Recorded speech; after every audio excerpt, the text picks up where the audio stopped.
Isang magandang umaga na naman ang sumainyong lahat mga kaibigan. Welcome to sabi ni Ko. Ako, sabi ni Daddy. Welcome po. Ayan po, nagliliparan po mga kalapate. Akala po may dala akong pagkain. Bawal pong pakainin. Dahil pinagsabihan na po ako na bawal maghagis ng pagkain. Sumusunod pa rin sila sa akin.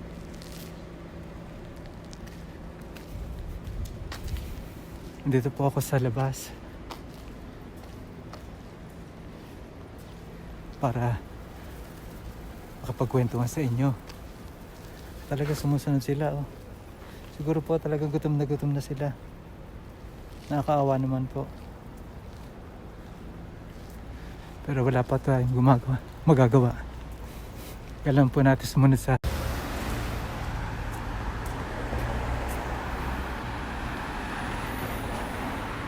weekend na po.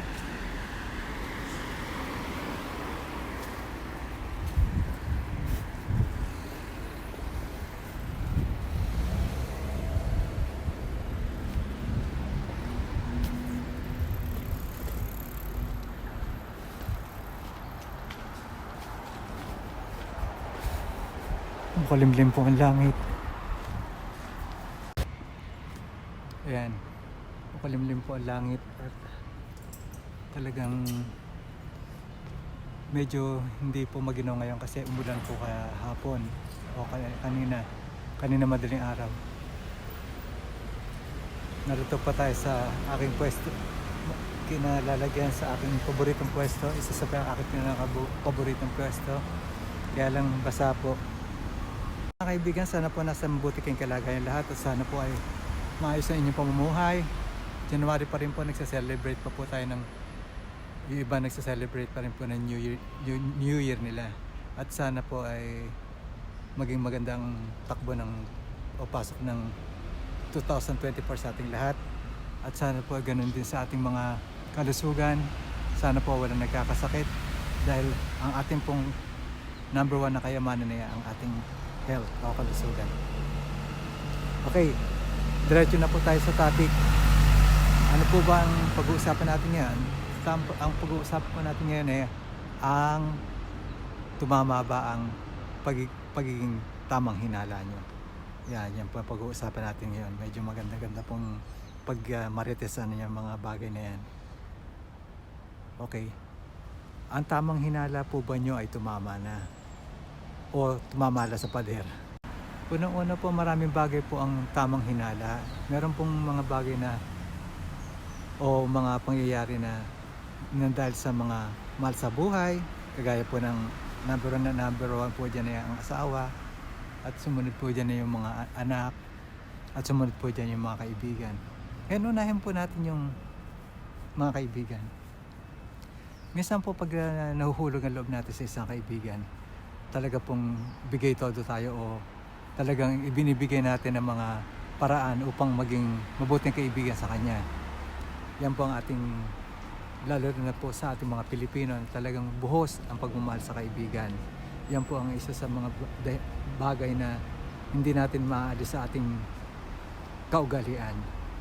Lalo na po pag nagpakita rin sa'yo ng kabutihan, mahuhulog ang loob mo, magkakapalitan kayo ng mga pangyayari o mga kaganapan sa buhay. Yan ay hindi natin maaalis dahil tayo mga Pilipino. Ngayon, may mga pangyayari na ikaw ba ay naghinala na sa iyong kaibigan? Ano ba itong mga hinala na to? Una-una, pagdating sa pera o pagdating sa pakikipag-usap o paghingi ng tulong, hindi naman po masama humingi ng tulong at hindi naman po masama ang magbigay ng tulong. Kaya lang po dapat natin isaalang-alang na may limitasyon po dapat. Lahat tayo ay kailangan pong maglagay ng limit para po sa pagbibigay ng tulong. Lalo na pag alam nating o naghihinala na tayo na niloloko na tayo ng ating kaibigan. Yan po ang ating tatandaan. Ngayon po, ano po ba mga panluloko na ginagawa na maaaring gawin sa iyo na yung kaibigan? Kagaya po ng aking sinasabi, ang una-una nga po dyan ay ang pera. Mahirap pong magtiwala sa panahon ngayon, lalo po Dahil ang pera po ay mahirap kitain at yan po ay ating iniipon o isinesave para po sa ating sariling pamilya. Ngayon po, marami pong mga pagkakataon na marami pong pagkakataon na talagang hindi natin mahintayan ng ating kaibigan dahil bestie na natin, beshi na natin, BFF na natin. Wala po tayong choice kundi bigyan ng tulong. Okay lang po yan. Ngayon, mahahalata mo na may pagkakataon na talagang naghihinala ka na dahil una, panay na ang hiram. Sabi sa'yo, oy mare, medyo kapos ako sa budget, pwede bang makahiram uli at dodoblehin ko na lang kahit lagi bigyan mo ng tubo ang kinuha kong pera.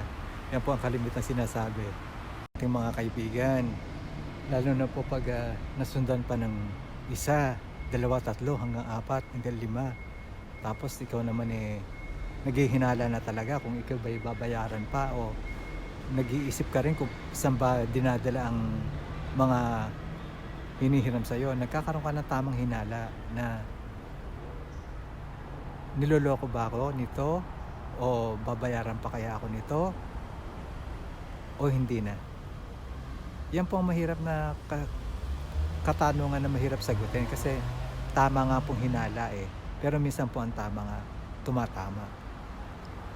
Meron po tayong sinasabi na ginugulangan ka na o nakuha ka na sa mabangong pakikipag-usap o palitan ng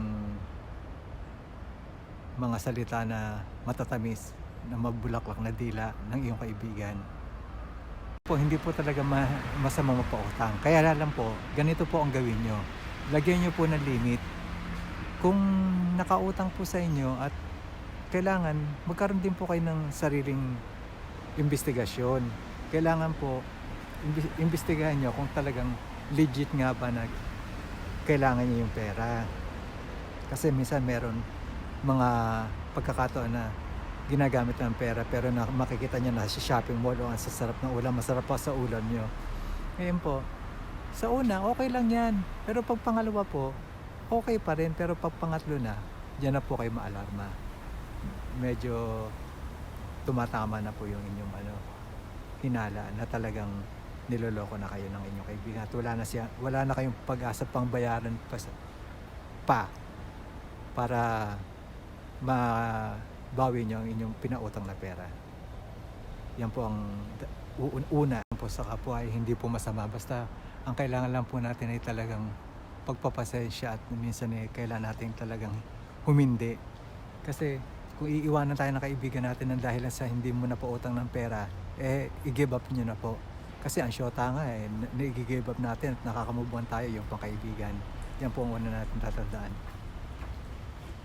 At pangalawa po, tungkol sa ating mga kamag-anak o anak.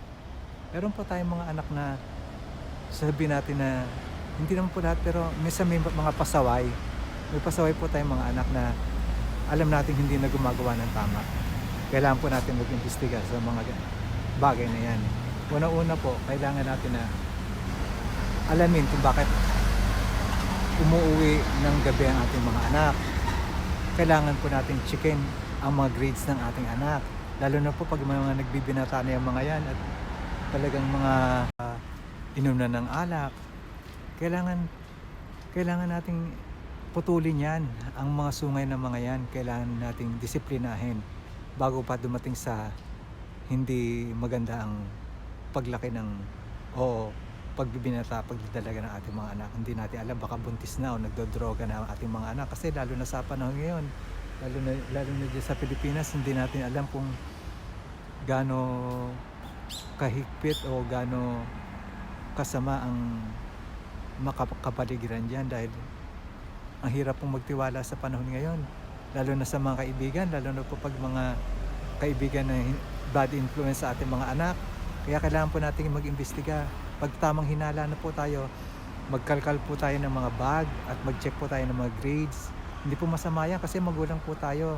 Kailangan po natin na pagsabihan sila na bakit umuwi o sino kasama at saan pupunta. Kailangan po natin lahat yan ah, isipin o para hindi po tayo maguluhan. Ngayon po, pag alam natin medyo kakaiba na kinikilos na nating anak o talagang meron na tayong tamang hinala at kung tama ito, kailangan na natin supilin. Kailangan po natin na magkaroon ng mga patakaran sa loob ng bahay at kailangan po natin na sabihin naman ng maayos kasi alam nyo yung mga kabataan maramdamin po yung mga yan kasi hindi po nila iniisip yung mga iniisip natin na kailangan natin na talagang kailangan po natin silang pahalagahan dahil anak natin sila. Hindi po nila iniisip yan. Ang iniisip po nila mapusok sila at yung mga gusto nila nasusunod. Pero kailangan po nating daanin sa mabuting pakikipag-usap. Sunod po, kailangan po natin sabihin sa kanila na kailangan pumili tayo ng o piliin natin yung mga tao o mga classmate o mga kaibigan ng anak natin na nasa maayos na kalagayan o maayos na pamilya. Kasi hindi po natin sinasabing pumili tayo ng mayaman. Hindi po yun. Ang ibig sabihin po natin ay kailangan po nating pumili ng mga kaibigan ng ating mga anak. Sabagay hindi po tayo makapili, mga anak po natin yan. Kailangan po natin pagsabihin ng ating mga anak na pag alam natin na bad influence sa ating mga anak, medyo limitahan po natin. Kasi ang mga bata po minsan, pag ginusto nila yung kaibigan na yun, kahit bad influence sa kanila, talaga hindi mo mapipigil yan eh. Lalo na po pag gumagawa na ng masama, kaya napakahirap po. Mahirap po ang sitwasyon niya. Po ang susunod natin at ang last natin ay ang tamang hinala sa asawa.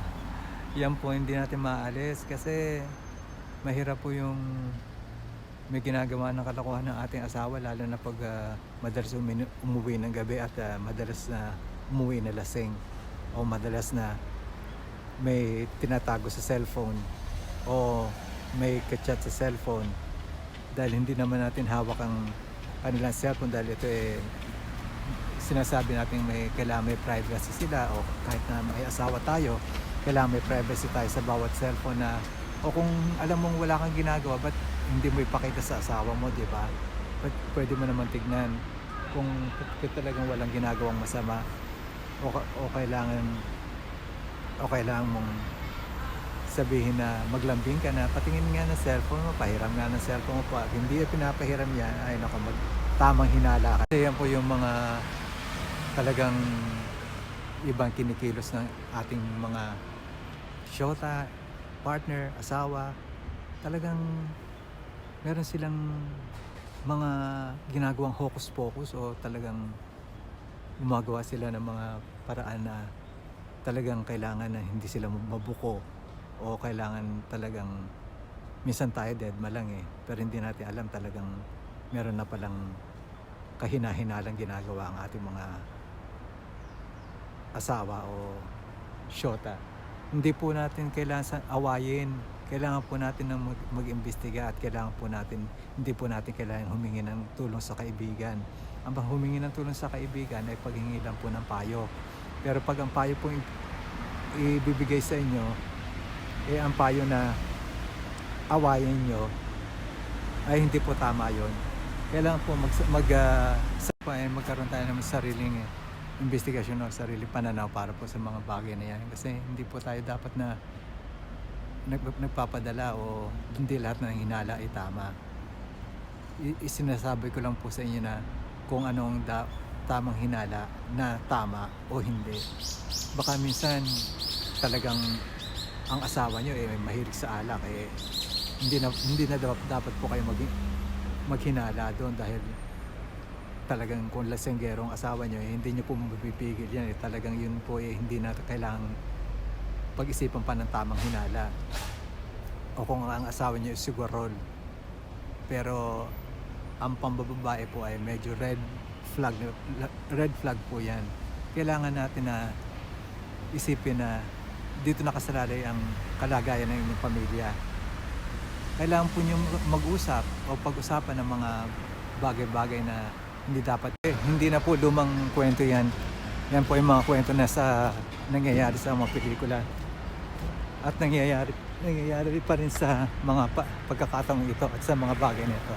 Palingon-lingon po ako kasi tumatawid ako.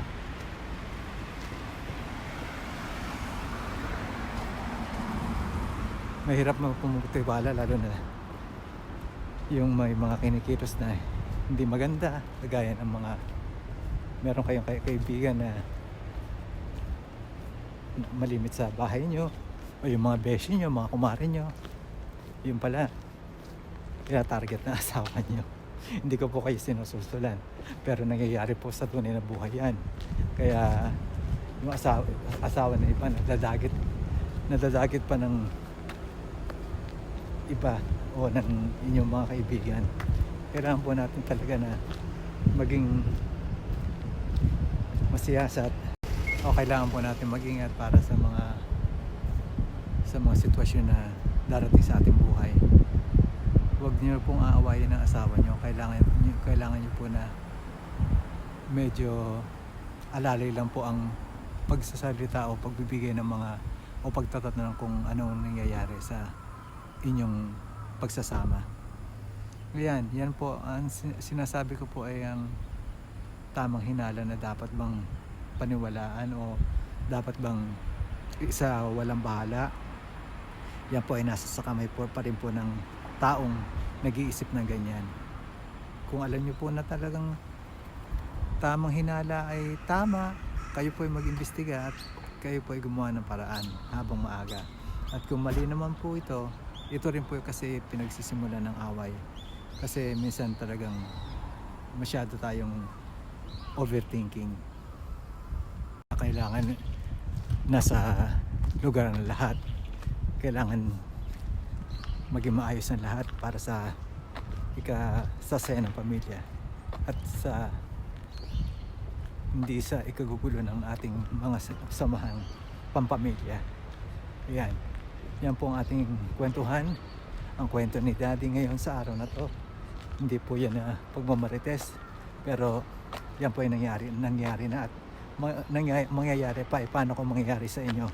Kaya kailangan po talagang ating panghawakan na o tayo po ang tumatayo na mga sandigan ng ating mga anak, at tayo po yung mga pamilya na kailangan po natin na subaybayan, at kailangan po walang katapusan na pagsubaybay sa ating mga asawa, anak at kaibigan po. Yan po ang ating usapan ngayon. Ito po ang sabi ni Daddy.